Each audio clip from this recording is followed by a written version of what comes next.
Hi all. எல்லாரும் TNPSC group D mains எழுதிட்டு வந்திருப்பீங்க. ஓவராலா எக்ஸாம் எப்படி இருந்ததுன்றத பத்தி என்னோட புரிதல உங்க கூட நான் ஷேர் பண்றேன். First of all recording GS. GS வந்து ஆக்சுவலி என்ன பண்ணியிருக்காங்கன்னா, ஆ நெறைய இடத்துல அவங்க வந்து டிஎன்பிஎஸ்சி ஸ்டேட்மெண்ட் பேஸ்டு கொஸ்டின் கேட்குறேன்னா, ஃபார் எக்ஸாம்பிள் இப்ப அத்திக்கடவு அவிநாசி ப்ராஜெக்ட் இருக்குன்னா, அந்த இம்ப்ளிமெண்டேஷனுடைய காஸ்ட் எவ்ளோ? எவ்ளோ ஏக்கர் ஆஃப் ஃபார்ம்? இதெல்லாம் கொஸ்டின்ல கேட்குறாங்க. நெறைய ஃபேக்சுவல் டேட்டாவ உள்ள ஆட் பண்ண மாதிரி கொஸ்டின்ஸ் கேட்குறாங்க. அது எனக்கு பர்சனலா பிடிக்கல. பிகாஸ் நம்ம இந்த இடத்துல வந்து மெயின்ஸ் வந்திருக்கோம்னாலே, நம்மளுடைய அ மெமரி நாலேட்ஜ்க்கான செக் பண்ற இடத்துல நம்ம இங்க இல்ல. நம்ம அதுக்கு தான் அப்ஜெக்டிவ் எழுதிட்டு வந்திருக்கோம். மெயின்ஸ்ன்னு வரும்போது they have to ask more conceptual அந்த ஒரு பர்ட்டிகுலர் டாபிக் ரிலேட்டடா அவங்களுக்கு புரிதல் இருக்கான்ற மாரி கொஸ்டின்ஸ் கேட்கணும். பட் அத விட்டுட்டு இன்னமும் அந்த அப்ஜெக்டிவ் டைப்ல ஃபேக்சுவல் டேட்டாவ ஆப்ஷன்ஸ்ல கேட்கறது லைக் அது நம்ம ப்ராப்பர் நாலேட்ஜ செக் பண்ற மாதிரி இல்ல. இது என்னோட ஃபர்ஸ்ட் திங். எல்லா இடத்துலயும் சொல்லல. பட் சில இடத்துல அந்த மாரி ரொம்ப இன்னும் இயர்ஸ் கேட்கறது, இன்னும் அந்த அமௌண்ட் காஸ்ட் எவ்ளோ கேட்கறது, ஏக்கர்ஸ் கேட்கறதுன்ற மாரி விஷயம். பேசிக்காவே மனுஷங்கனால அந்த டேட்டாவ ஒரு வாட்டி கண்ணால தான் பார்க்க முடியும். எல்லாத்தையும் மெமரைஸ் பண்ண முடியாது. ஸோ அப்ஜெக்டிவ் டைப் எக்ஸாம்ல அந்த மாரி விஷயங்கள சில விஷயம் அவாய்ட் பண்ணலாம் டிஎன்பிஎஸ்சி. பட் ஓவராலா பார்த்தீங்கன்னா, இட் வாஸ் ஒரு எப்படி சொல்றது? மீடியம் டூ டஃப் ரேஞ்ச் கொஸ்டின்ஸ்ன்னு சொல்லுவேன். ஏன்னா because of the factual data. மத்தபடி இட் இஸ் குட். நல்லா கேட்டிருந்தாங்க. அது ஒண்ணும் குறை சொல்ற அளவுக்கு ஜிஎஸ்ல எதுவும் இல்ல. ரிகார்டிங் ரீசனிங் என்ன பொறுத்தவரைக்கும் ஈஸியாவே இருந்தது. நல்லா ஒரு 1 மந்த் ஆச்சு நல்லா எஃபோர்ட் போட்டு ரீசனிங் படிச்சவங்கனால, they can able to score கண்டிப்பா 45+ ஈஸியா எடுத்துறலாம்.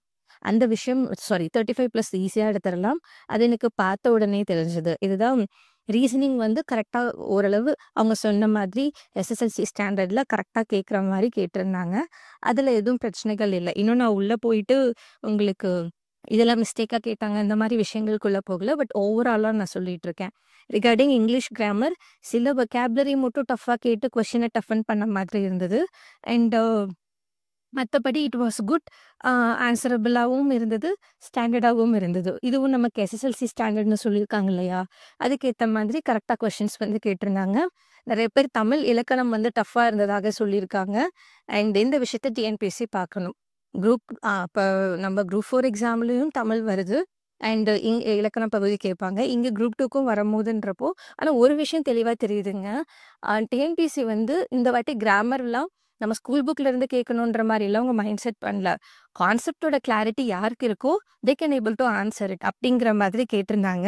சில இடத்துல பார்த்தீங்கன்னா, இந்த சினோனிம் எல்லாமே ரொம்ப டஃப்பான வொக்காபுலரி கேட்டிருந்த மாரி ஃபீல் ஆச்சு. அஃப்கோர்ஸ் அந்த கொஸ்டின் மோஸ்ட்லி நெறைய பேர் வந்து எப்படி சொல்றது? ஃப்ளூக்ல போடுற மாதிரி சும்மா நமக்கு தோணுற ஆன்சர் போடுற மாதிரி தான் இருந்தது. மேபி அந்த மாதிரி இலக்கண பகுதியுடைய அந்த ஓவரால் கிளாரிட்டி இருக்கவங்க தான் ஆன்சர் பண்ற மாரி தமிழ்லயும் கேட்டிருப்பாங்கன்னு நெனைக்கிறேன். ஸோ அந்த இடத்துல வந்து கொஞ்சம் டஃப்பா இருக்கே அப்படிங்கிற ஃபீல் கண்டிப்பா நெறைய பேருக்கு வந்திருக்கும். ஓவராலா சொல்லணும்னா, கொஸ்டின் பேப்பர் வந்து மாடரேட்ன்னு சொல்லலாம். ரிகார்டிங் சில விஷயங்கள் பார்க்கும்போது, சில இடத்துல பார்க்கும்போது டஃப்ன்னு சொல்லலாம். மாடரேட் டூ டஃப் ரேஞ்ச்ல இருந்தது. பட் எக்ஸ்பெக்டட் இப்படிதான் இருக்குன்ற மாரி ஓரளவு எக்ஸ்பெக்ட் பண்ண மாதிரி தான் கொஸ்டின் பேப்பரும் கேட்டிருக்காங்க. பட் டிஎன்பிஎஸ்சி இந்த ஃபேக்சுவல் டேட்டாவ கொஞ்சம் புடிச்சிட்டு இருக்கிறத விட்டுட்டு, கொஞ்சம் கான்செப்ட் கிளாரிட்டி இருக்க மாரி இன்னும் கொஸ்டின்ஸ் மாறுனா, இன்னும் ஸ்டாண்டர்ட் நல்லா இருக்கும். ஏன்னா, அப்ஜெக்டிவ் டைப்ல தான் நம்ம இத எழுதிட்டு வந்திருக்கோம். ஸோ, இப்போ மெயின்ஸ்ன்னு வரும்போது, அந்த ஒரு ஓவரால் புரிதல தான் கேட்குற மாதிரி தான் கொஸ்டின்ஸ் இருக்கணுன்றது என்னுடைய ஒரு point. I hope they will rectify it in the upcoming exams. And answer key நெறைய பேர் செக் பண்ணியிருப்பீங்க. நம்மளும் பார்த்தீங்கன்னா, ஜெனரல் இங்கிலீஷோட கிராமருக்கும் அண்ட் ஜிஎஸ்க்கு வந்து ஆல்ரெடி ஆன்சர் கீஸ் குடுத்தாச்சு. கீழ பிடிஎஃப் குடுக்குறேன். மறக்காம செக் பண்ணுங்க. அதுல ஒரு கொஸ்டின் மட்டும் ஆன்சர் மாறி இருக்கு. அதோட ஆன்சரும் கரெக்ஷன் போட்டிருக்கேன். இத செக் பண்ணி பாருங்க. மோஸ்ட்லி இந்த கீ வந்து நம்ம டிஎன்பிஎஸ்சி கீயா வரதுக்கு பாசிபிலிட்டி அதிகம். யோசிச்சு தான் ஒவ்வொரு ஆன்சரையும் மார்க் பண்ணியிருக்கேன். அண்ட் அத செக் பண்ணுங்க. ரிகார்டிங் இந்த கட் ஆஃப் கேட்பீங்க இல்லையா? நான் என்ன சொல்வேன்னா, இப்போதைக்கு ஆன்சர் கீ மட்டும் செக் பண்ணிட்டு வெயிட் பண்ணுங்க. டிஎன்பிஎஸ்சியுடைய டென்டேட்டிவ் கீ விடட்டும். அதுக்கப்புறம் தான் ஒரு புரிதல் நல்லா கிடைக்கும். அதுக்கப்புறம் கீஸ் பார்த்துக்கலாம். இப்பவே வந்து 180 இருக்கணும், 160 இருக்கணும்லாம் சொல்லுவாங்க. எதையுமே காதுல போட்டுக்காம, ஜஸ்ட் வெயிட் ஃபார் இட். நமக்கு லட்டு மாரி அடுத்து குரூப் 1 பிரிலிமினரி இருக்கு.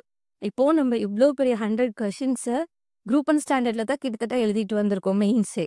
ஸோ இந்த ஒரு ப்ரிப்பரேஷனையே கொஞ்சம் மோல்டிங் பண்ணோம்னா, குரூப் அண்ட் ப்ரிலிமினரி ஈஸியா கிளியர் பண்ணலாம்.